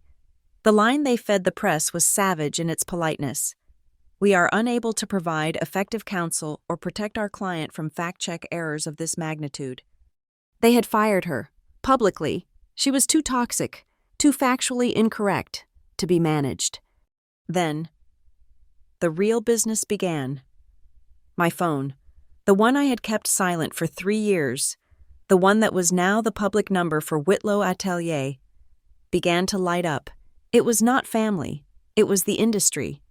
The first call was from a name I knew well. Liam Morrigan, CEO of Morrigan Build, the largest, most respected high-end construction firm in the state. They were Wudjee's partners on almost every project. They were the build to Wudjee's design. They had a joint venture on 3 upcoming projects. "Ms. Whitlow," his voice was a deep, Irish gravel. "Liam Morrigan here, I was in that room today. A bloody circus. Mr. Morrigan, I said, my voice steady. I just put a pause on our JV with your father's firm, he said. No preamble. I can't have my money tied up with a ship that's on fire. My partners saw the presentation. They saw the cosmetics debacle. We're out, at least for now. That's a difficult position for Waji, I said carefully. It's a death sentence is what it is, he grunted. But I'm not calling to gloat. I'm calling about Heliogene. I've read your proposal, the public one, the one your father's firm tried to bury. My team has been looking at your specs for the sustainable materials. We're the only ones in the state who can source that LEED platinum-rated timber. I want a meeting, my team, with your team. Tomorrow, 9 a.m. He was not just an ally. He was a kingmaker. He was jumping from the sinking ship and getting into my lifeboat, bringing his entire kingdom with him. My lawyer, Sable Kincaid, will send the calendar invite, I said. The rest of the evening was a data storm. My inbox, the one that had only ever received RFP notifications and spam, was exploding. 11 new project inquiries, a boutique hotel in Telluride, a private museum, a downtown residential tower. 7 resumes, not from students, from senior designers. 3 of them, I knew, were from Waji. The talent was abandoning ship. Reese had been the first. He was not the last. 2 small, polite emails from venture capital firms, the kind that specialized in high-growth female-led businesses. They were just opening a conversation. I was not a ghost anymore. I was a line item. I was a growth opportunity. At 7 p.m., my personal phone rang, the one I'd had for 10 years. The number only one person would dare to call. My father. I let it ring 3 times, took a breath, and answered. Arya. His voice was not the booming patriarch. It was not the enraged king. It was a new voice, one I had never heard. It was the voice of a man cornered. It was quiet. Dad. You've made your point. Arya, it was a spectacle. You embarrassed your sister. You embarrassed me. You embarrassed yourselves, I said. I just presented the facts. There was a long, heavy silence. He was breathing. What do you want? He finally said. It was a statement, not a question. I don't want anything. I have the Heliogene contract. Listen to me, he said, and the old impatience was back. This atelier of yours, it's a fine little brand. You're smart. You're my daughter. But you can't run a $40 million project alone. You don't have the infrastructure. You don't have the back of house. You don't have the staff. I'll hire them, I said. Starting with yours? He ignored that. I'm prepared to make you an offer, to end this, to bring this back into the family, where it belongs. I will create a new position at WODG, Chief Design Officer. You'll report directly to me. You'll have full creative control. You'll bring the Heliogene contract with you, under the WODG umbrella. We'll absorb your atelier, $650,000 a year. That's your salary, starting today. $650,000. More than Dahlia made. More than anyone but him. It was the ultimate weapon. It was the last card he had. Money. I almost laughed. It was the same tactic as the $40,000 gag order, just scaled up. He still thought I was for sale. He still thought he could put a price on me. No, I said. What? Arya? Don't be a fool. That's a massive offer. It's not enough, I said. I could maybe 700. He was stammering, bartering. No, Dad, you don't understand. It's not the number that isn't enough. It's the offer. You are offering me a job in your house. I already have a company, mine. I'm not interested in being your chief design officer. I'm interested in being your competition. I hung up. The digital world provided the rest of the night's entertainment. Serena, in an act of breathtaking stupidity, decided to clear the air. She went on Instagram Live. It was a disaster. She was in her bedroom, her eyes red and puffy. The electric blue dress puddled on the floor behind her. "Hi, guys," she sniffled. I just wanted to come on here and be, like, totally transparent. There's a lot of misinformation out there right now." She tried to explain. She said she misspoke. She said Heliogene Cosmetics was just a brainstorming term she used, a placeholder. She then tried to prove she did understand the project. It's a bio-initiative for, like, wellness and bioaesthetics. Bioaesthetics. It was a new, meaningless, fatal wound. The comments section was a river of cruelty. "Is that like organic mascara? Honey, just log off." Aria 1. It was a masterclass in self-immolation. At 9 p.m., the last pathetic shot from the old guard was fired. An email arrived from Martin Keene. It was a formal, 5-page cease and desist, full of up to now and serious misconduct. It threatened to sue me for breach of contract, for tortious interference, for defamation. It was a desperate, dying animal of a letter. Sable, sitting across from me, read it on her tablet. She didn't even speak. She just typed for 30 seconds. "Check your email," she said to me. "I copied you." She had replied, not just to Martin, but to my father's entire board of directors, whose emails she had clearly had at the ready. Her email was one paragraph. "Dear Mr. Keene, we are in receipt of your letter. Your claims are baseless. Your understanding of the agreement you drafted is, frankly, alarming. As you will recall from the attached, fully executed, and notarized copy, Ms. Whitlow was legally established as a non-employee and free agent by you. See highlighted clause 4A. Any further contact of this nature will be considered harassment. Regards, Sable Kincaid." The silence from their side was immediate. Martin was done. The night was almost over. I was exhausted. I was running on nothing but adrenaline and vindication. And then, one last, strange email. It was from a new address, a simple, untrackable Proton Mail account. The sender was just V. The message was one line. "Private family dinner, Sunday, your old house, 6 o'clock, be there." It was from Victor, my grandfather. I looked at Sable. "My grandfather, he's summoning me." "It's a trap," Sable said instantly. "Dahlia and Evan are setting you up." "I don't think so," I said, thinking. "Juno, you had a server working that event, didn't you? A freelance waiter you hired to keep an eye on things?" Juno nodded, already pulling up her contacts. "Yes, my best guy." "Ask him about my grandfather. Ask him how he left."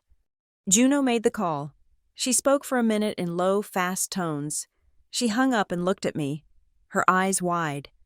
"My guy was the one who helped Victor to his car," she said. "He said the old man was smiling, a real smile, and as he got in the car, he tipped my guy, a $100 bill, in cash. Paid in cash, outside the family's controlled accounts, a smile." "He's not a prisoner," I said. "He's a player. I'll be there." The week ended as it began, with an email from Heliogene, but this one was different. "Aria," it read, "from Dr. Thorne himself. My board was beyond impressed with your presentation and your nerve. We were so impressed, in fact, that we have voted to accelerate the project. We are greenlighting Phase 2, the adjacent research and residential building, immediately, rather than waiting. It's an additional $18 million package. We'd like to roll it into the main contract, a $60 million total. I trust your team can handle the new scope." I looked at the number, $60 million. They had tried to buy my silence for $40,000. That weekend, I agreed to one, and only one, interview. It was with a design podcast. Architecture for the Soul, run by a woman I deeply respected. She didn't ask me about Serena. She didn't ask about the slap. She asked me, "Why did you do it? Why not just leave?" I thought for a moment. I looked out the window of my new, tiny leased office space. "My old house was made of glass," I said. It was a beautiful statement, but it was cold. It was all about how it looked, not how it felt. Good design, good business, a good life. It shouldn't be about property. It should be about people. It should be about how it feels. I didn't leave because of the architecture. I left because they forgot who the building was for.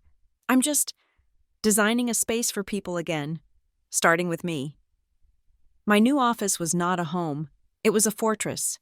I had leased a small, 24th floor space in a new tower downtown. It was unfinished. Just raw concrete floors and a single wall of glass that looked out over the entire snow-covered front range of the Rocky Mountains. The view was vast, cold, and unforgiving. It was a place where you could see for 100 miles. It was a place where no one could sneak up on you. I had a folding table, my laptop, and 2 chairs. It was all I needed. This was the new headquarters of Whitlow Atelier.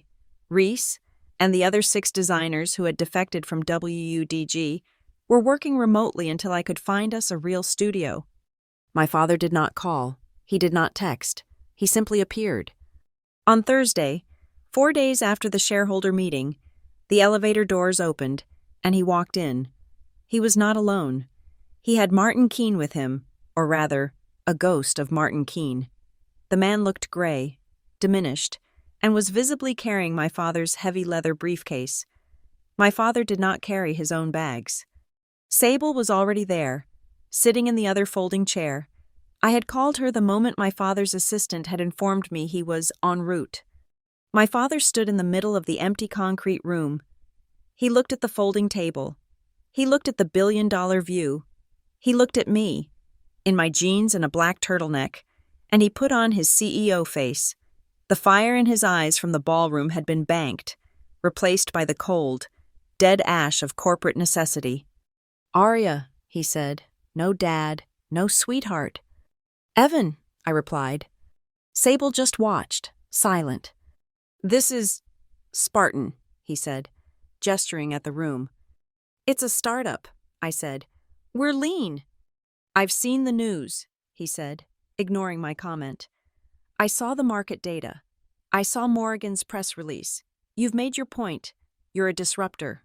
Congratulations. Now the disruption is over." "The disruption is just beginning." He sighed, a sound of profound, practiced impatience. This was the Evan Whitlow closing a deal part of the show.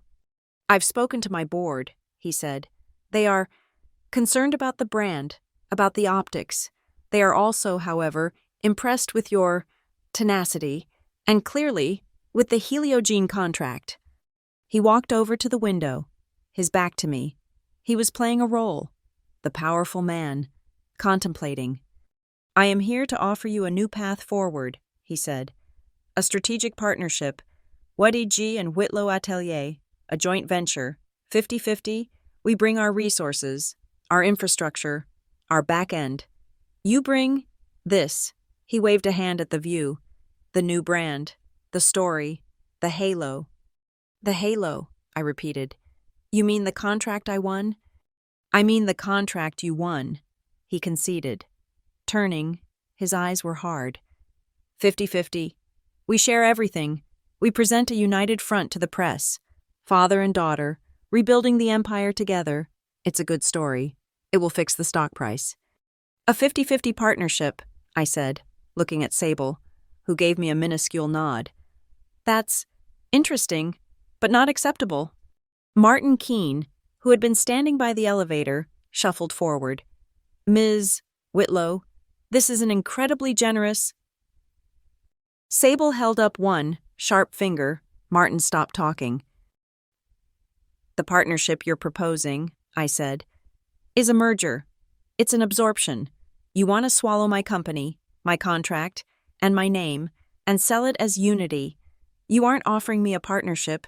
You're offering me a gilded cage. I'm already in a cage. This," I tapped the concrete floor, "is just a bigger one." "Then what do you want?" he snapped, the fire finally breaking through. "You have the $60 million contract. You have the press. You have my best designers. What more could you possibly want?" "Terms?" I said. "My terms. We can partner, but you're right. I'm a disruptor. So we're going to disrupt this too. I stood up and walked to the window.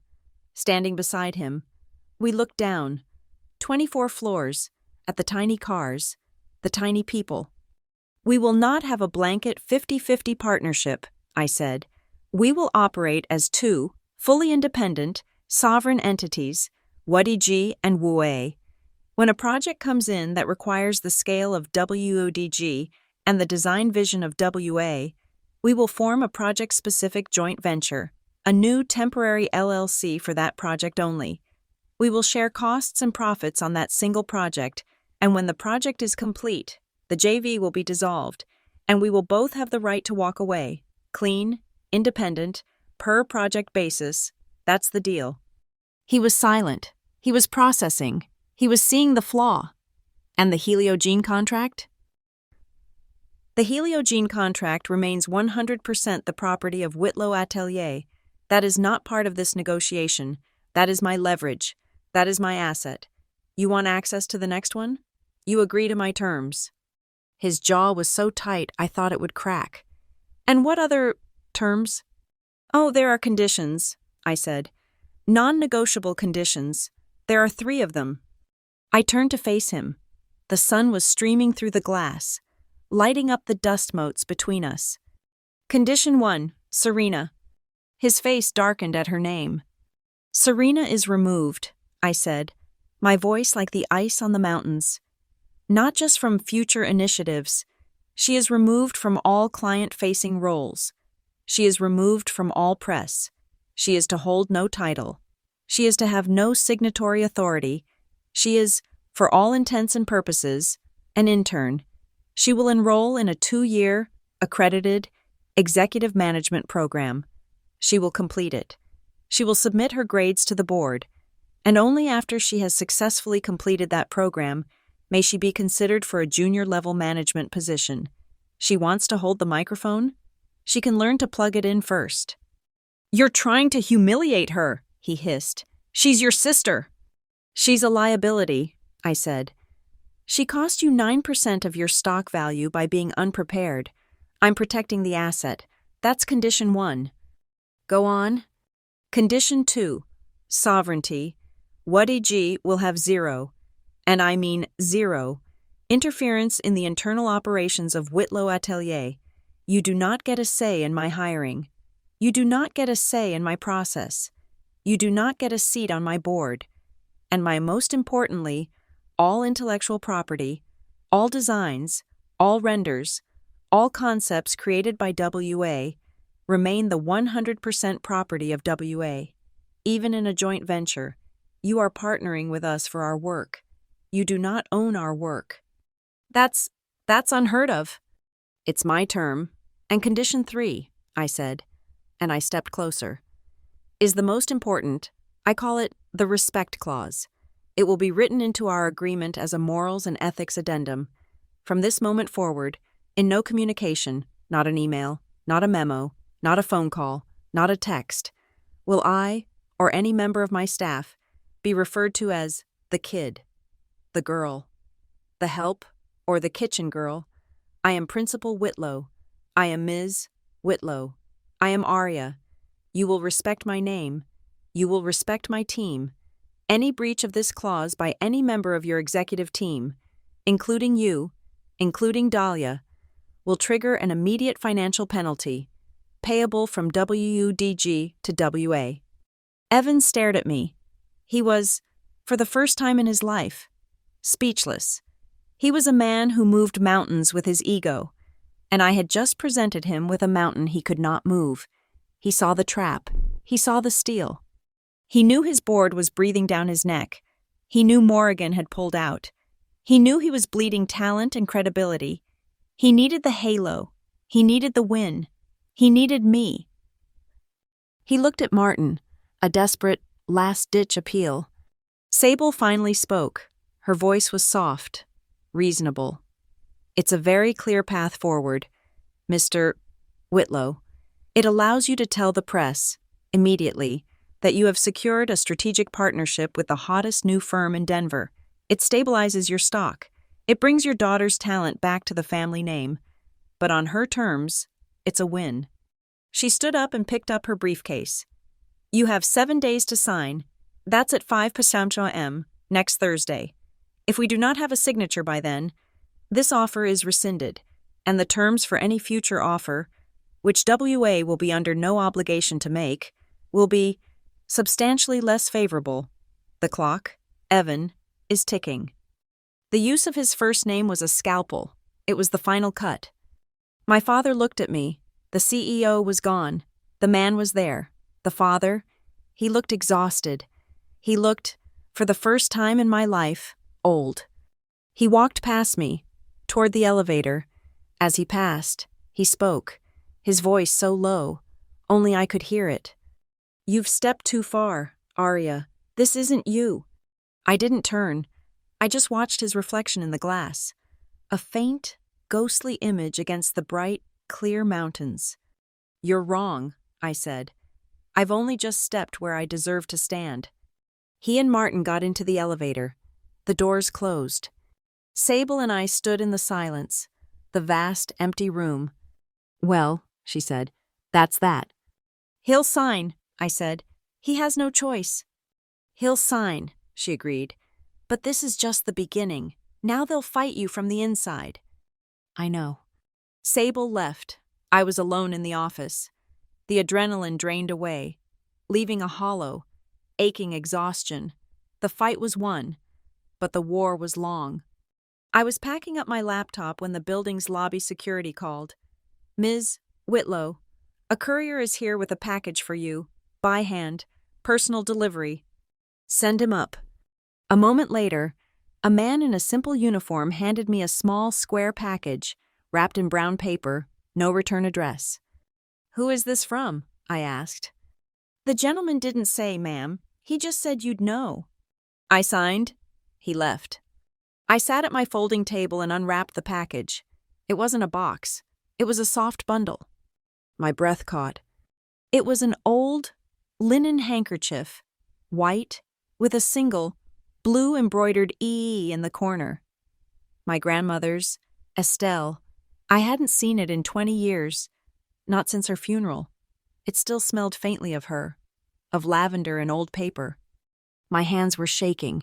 I unfolded the handkerchief. Inside, there was a single, black, thumb-sized USB drive. And a note. One line, on thick, cream-colored paper, in a spidery, powerful, old-fashioned script. When you need to unmask her, use this. It's time. V. I plugged the drive into my laptop. The drive had no name. It contained one file. Thanksgiving Master MP4. I double-clicked. It was not a phone video. It was clear, steady. The audio was perfect, picking up the clink of silverware. The angle was from the end of the table, low, but precise. I saw myself pull back the chair. I saw Dahlia's face, not as a guest, but as an assassin. I heard her voice. You were taught to serve, not to eat. I heard my own, I am a person, not staff. And then I saw it, the flash of her rings, the full, open-palmed crack of her hand against my face, the way my head snapped back, the way I hit the chair, the sound of it, the gasp. The video was exactly 14 seconds long. I realized, with a cold, dawning shock, where it was filmed from. The button, the small, ornamental, silver button on the handle of Victor's cane.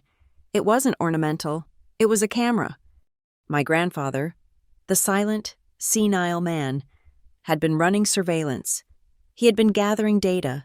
He had been quiet, but he had not been blind. He had seen everything, and he had just handed me the one thing I didn't have. He had handed me the mask. The day of the signing, the final day of Sable's 7-day deadline, was a Sunday.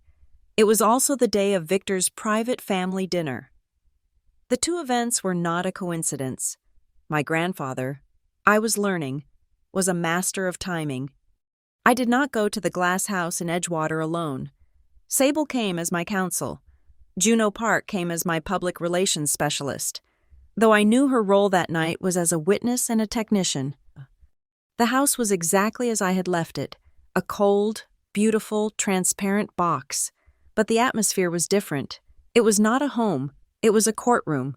Dahlia, it seemed, had mistaken Victor's summons for her own. She had called not just the immediate family, but the extended clan, the aunts, the uncles, the cousins who had watched me get struck and then looked down at their plates. They were all there, gathered in the great room, looking uncomfortable. Dahlia had set the stage. She was not in her usual hostess cashmere. She was in a severe dark gray dress, the costume of a woman in mourning, a woman under siege. She was standing by the fireplace, a martyr in her own home. My father, Evan, stood next to her, looking pale and grim. Serena was nowhere to be seen. "Arya," Dahlia said, her voice dripping with a practiced, sorrowful disappointment as I walked in. "And, guests, how lovely. You've brought your team." "They are my team," I said. "Sable Kincaid, Juno Park." Sable and Juno just nodded, their faces impassive. They were all business. "A family dinner, Arya, and you bring lawyers?" one of my aunts murmured, a pathetic attempt at shame. Dahlia held up a hand. "It's all right, Catherine, it's all right. This is what it has come to, Arya. I'm glad you're here.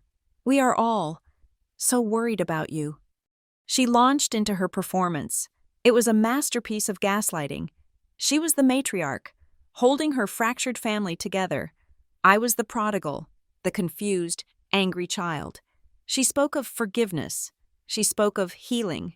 And then, she deployed her weapon. "We all know," she said, her voice trembling with false emotion, "that this isn't about some contract. This isn't about a misunderstanding at Thanksgiving." She was pacing now, playing to her audience of relatives. "This is about fame.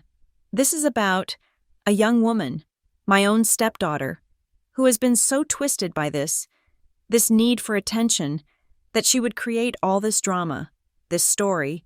She would invent conflicts, just to get her name in the paper. She would try to ruin her own sister, her own father." She turned to me, her eyes wet with crocodile tears. "Arya, honey, we love you. You don't have to do this. You don't have to invent these fantasies of being a victim, to be seen. Just come home. Sign the real agreement your father offered, the safe one. Let's put this atelier nonsense, this terrible public drama, behind us." The room was silent. The jury, my assembled family, was looking at me. This was her move, to paint me as unstable, as a fame-hungry, lying child, to invalidate the contracts, the press, the work, as a symptom of my drama. I said nothing. I just looked at her. I let her accusations hang in the air, a poisonous, thick smoke. And then I looked at my grandfather. Victor was at the head of the long dining table, which was set for a dinner that would never be eaten. He was in his usual chair. He had been silent, immobile, since we arrived. Dahlia, high on her own performance, saw my gaze. "Even your grandfather, you've worried him to death. Look at him." I kept my eyes on Victor. Tap.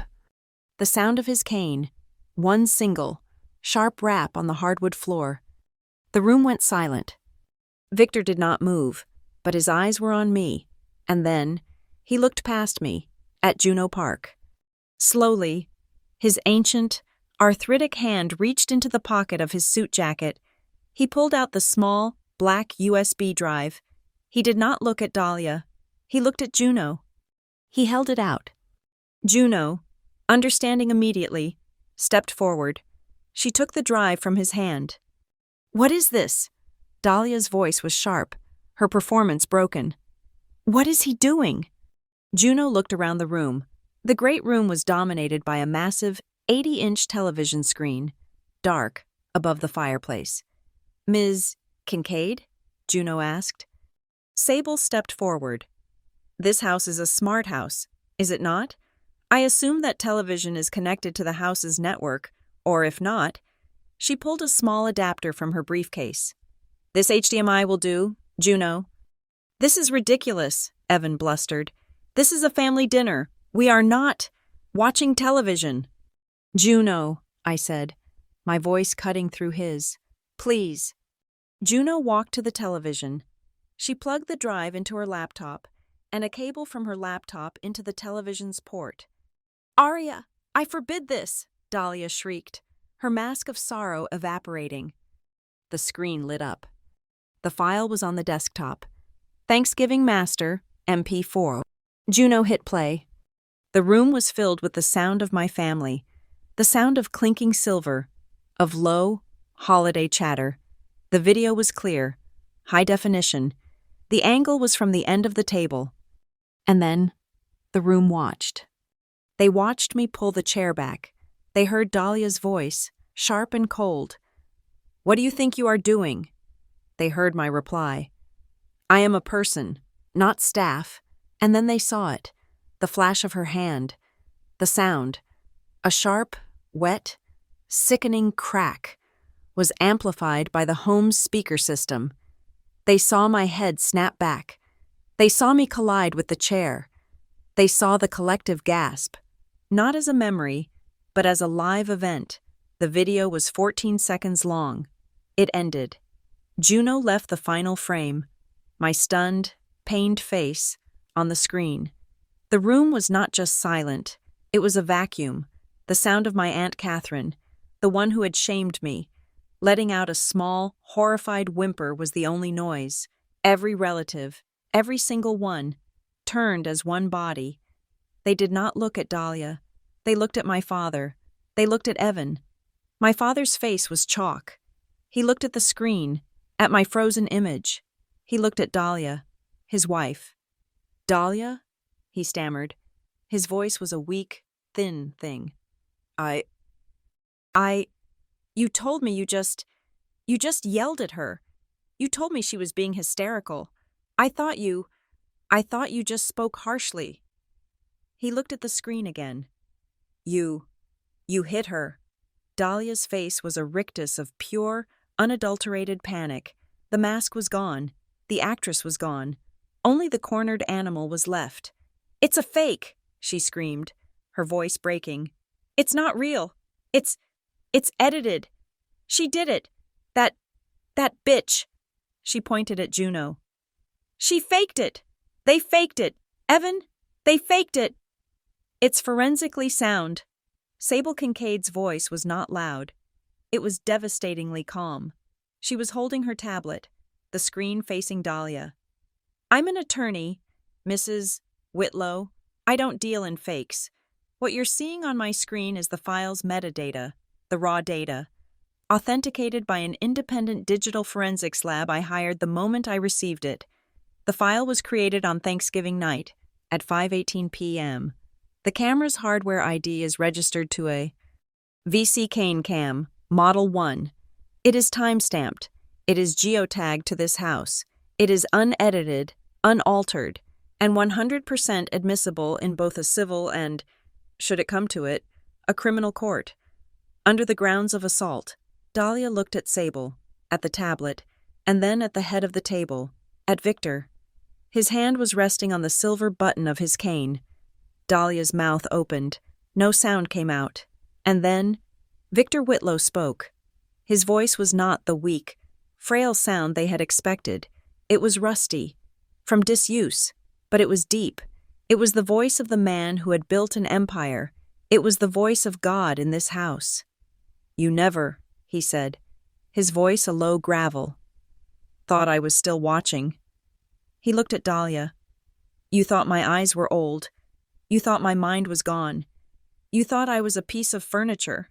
He turned his gaze, slowly, sweeping the room. I saw it all. I saw her. He looked at me. Do the work. I saw her hold this family together.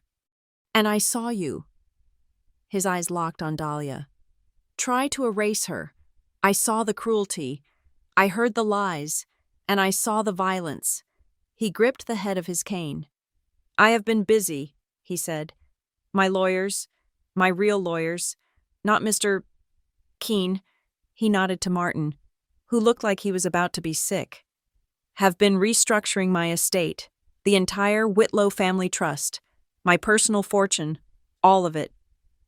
He let that sink in. Dahlia's face had gone from panic to a new, dawning, existential terror. Her entire lifestyle was based on that trust. As of last week, Victor continued, the trust is now governed by a new, binding, ethics clause, a morality clause. Any beneficiary or spouse of a beneficiary who is found to have engaged in, as my lawyer put it, acts of violence, emotional cruelty, or gross reputational malfeasance against another family member is immediately and permanently disinherited. Their seat on the board is forfeit. Their access is revoked, permanently. Dahlia's legs gave out. She physically sagged, grabbing the back of a chair. "Evan," she whispered. "The video," Victor said, "has already been submitted to the trustees, along with my sworn testimony." Dahlia looked at Martin. "Martin, do something! Call my lawyer!" Martin Keene just looked at the floor. He slowly, deliberately, shook his head. He knew. It was over. The money was gone. Her power was gone. And in that moment, my father, Evan Whitlow, understood. He saw his wife, not as his partner, but as the liability that had just cost him his father's inheritance. He saw the video. He saw his relatives staring at him in horror. He saw his reputation, his last shred of dignity, evaporating. Sable stepped forward, into the silence. She placed a single, bound document on the dining room table, the Strategic Partnership Agreement. "Evan," she said, her voice gentle, "it's time to sign. It's time to fix this. It's time to choose the future." My father looked at the video, frozen on the screen. He looked at Dahlia, who was weeping, a dry, ugly sound. He looked at me. He walked to the table. He picked up the pen. He signed the Strategic Partnership Agreement, the one that gave me independence, the one that gave me control, the one that put Serena in an intern's chair. He pushed the paper back. "It's done," he said to Sable. He then looked at his family. "There will be changes," he said, his voice hollow. "As of today, Serena Whitlow will be taking a 2-year leave of absence to pursue further education." He couldn't look at Dahlia. He just walked to the window and stared out at the dark, cold glass. I didn't feel a rush of victory. I didn't feel joy. I didn't celebrate. I just let out a breath I'd been holding for 3 years. I looked at the dining table, at the plate set for me, at the empty chair. Justice doesn't return the dinner. It doesn't erase the pain. But it does return your chair. And this time, I would be sitting at the head of the table. 1 year later. The Colorado sun was different. It wasn't just a harsh, architectural light to be managed. It was a force of healing. I was standing in the atrium of the Heliogene Biocampus. Above me, a massive, triple-glazed skylight, a feat of engineering I had sketched on a napkin in the middle of the night, was pouring a column of pure, warm light onto the floor below. The air smelled of polished maple, living green walls, and the faint, clean scent of the filtration system. This was not a building. It was an answer. It was the grand opening. The atrium was filled with doctors, researchers, investors, and the first cohort of patients who would be using the facility. A woman in a wheelchair, her body frail but her eyes bright, was sitting in that column of sunlight, her face tilted up to the warmth. She was smiling. I had built a place for people. Dr. Thorne, the CEO, finished his speech and then turned to the podium.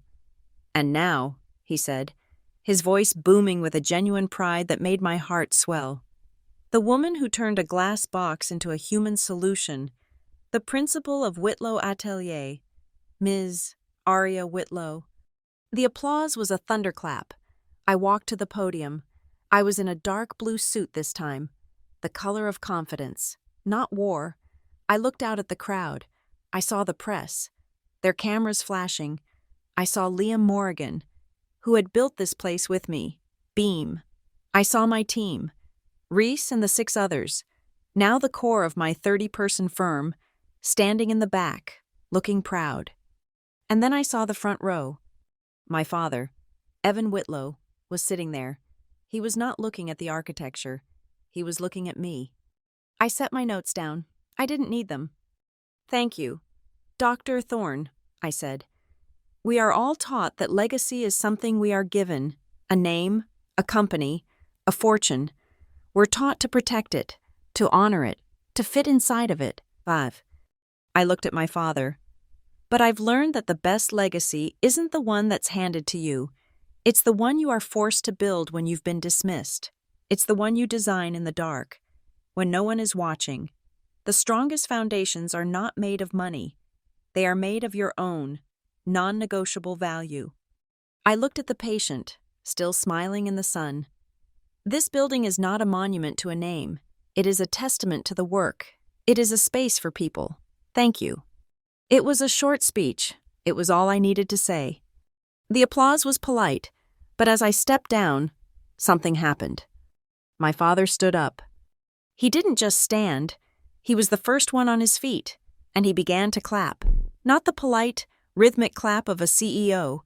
It was a real, loud, sustained applause. He didn't look away. His eyes were locked on mine, and for the first time in my entire life, I saw something in them that was not ego, or disappointment, or rage. It was, I realized with a shock, a kind of awe. He stayed standing, clapping, for a full 10 seconds after everyone else had stopped. The opening was a success. As the crowd mingled, my new assistant, the first person I had hired for WA, handed me a thick, spiral-bound document. "This was just dropped off by a courier, Ms. Whitlow," she said. I looked at the cover. A proposal for a 2-year study and internship plan, submitted by Serena Whitlow. I turned. Serena was standing by the entrance, near the living green wall. She was not in a cocktail dress. She was in a simple, modest blouse and slacks. She was not wearing makeup. There were no cameras around her.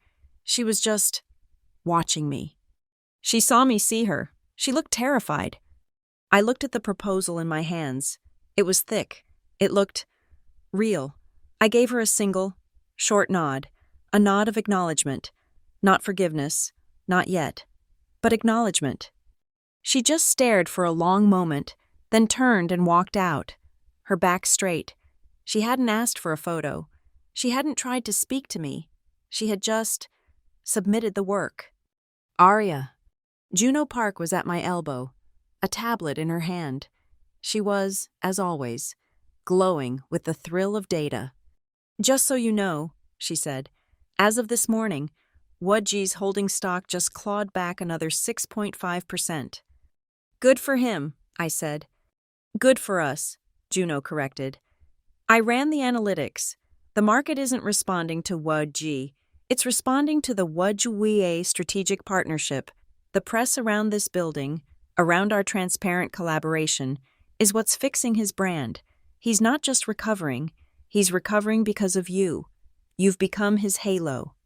The irony was so thick I could have built with it. A hand, thin and covered in liver spots, found mine. "You spoke." My grandfather, Victor, was beside me, his aide holding his arm. He looked the same, but his eyes were on fire. "You spoke for me." "Grandfather," I said, my throat tight. He squeezed my hand. His grip was surprisingly strong. The hand of a man who had held on for 83 years. I didn't grow old. Aria, I just entered a necessary silence. The world became too loud, and my own family, too foolish. I was waiting. I was watching. You. He tapped my hand. "You said the words I no longer had." He looked around the atrium, at the light, at the smiling faces. "This is a good building. It has good bones." From him, that was the highest praise. The next few months were a blur, but a blur of my own making. My firm, Whitlow Atelier, moved into a full-floor studio in a repurposed brick warehouse. We filled it with light, plants, and the sound of collaborative, excited work. I opened the exhibit I had always dreamed of at the Denver Design Institute, the one that had given me the Emerging Architect Award. We called it Invisible Work, Visible Cities. It wasn't just renders, it was the physical models, the cheap, cardboard and glue models I had built at 3 a.m, fueled by cheap coffee, in the guest room of the Glass House, the Kestrel Lab, the Cobalt Center, all the work I had done in the dark. And in the center of the exhibit, I placed my master's diploma, right next to the $40,000 compensation agreement. I didn't add any commentary. I just let the two documents sit side by side, the price of my work and the price of my silence. The exhibit got a review in Metropolis. They called it a brutal, necessary commentary on labor and legacy. The emails came, 3 of them, one from Harvard, one from Yale, one from my own alma mater, all inviting me to speak, to come and talk to their architecture students about ethics, about succession, about human-centric design. One evening, I was driving home from the studio. It was late, it was snowing, I was exhausted, but it was a good exhaustion. It was the exhaustion of creation, not of servitude. I took a different route. I don't know why. I found myself outside the Glass House in Edgewater. I pulled over. I just sat in my car, the engine humming, and looked. It was still a statement, still a cold, perfect box. But something was different. The lights were on in the dining room. I could see the long, polished, wooden table. It was set for dinner. And at the far end, the end where I had been meant to serve, the end where I had been struck, there was a place setting, a full, formal setting, silverware, a wine glass, a folded linen napkin. My old seat, my new place, it was waiting for me. My phone buzzed in my hand. A new text. It was from Victor. "Sunday dinner. You sit next to me. Someone else serves." I smiled. It was not the sharp, bitter smile of revenge. That taste had long since faded. It was a different feeling, the feeling of a plan coming together, the feeling of a line, drawn in a drafting program, finally clicking into place. The knot that had been tied inside me for my entire life, the one that had pulled me between duty and self-worth, finally, gently, came undone. I kept my company. I kept my name. I kept my independence. The partnership with UUDG was by-project, and on my terms, the respect clause was the foundation for every email, every meeting, every blueprint. My father, and what was left of his family, was being forced to grow. They were being forced to rise to the standards I had set, not the ones they had inherited. I put the car in drive and pulled away from the Glass House, heading toward my own. I had a seat at the table, and this time, I would be there from the very beginning. Thank you so much for listening to my story. I'd love to know where in the world you're listening from. So please drop a comment below, and let's all connect and share our thoughts. If this story resonated with you, I would be so grateful if you would subscribe to Lila Revenge Stories and like this video. And please, if you can, support us by hitting that hype button, so this story can be heard by even more people who need to hear it.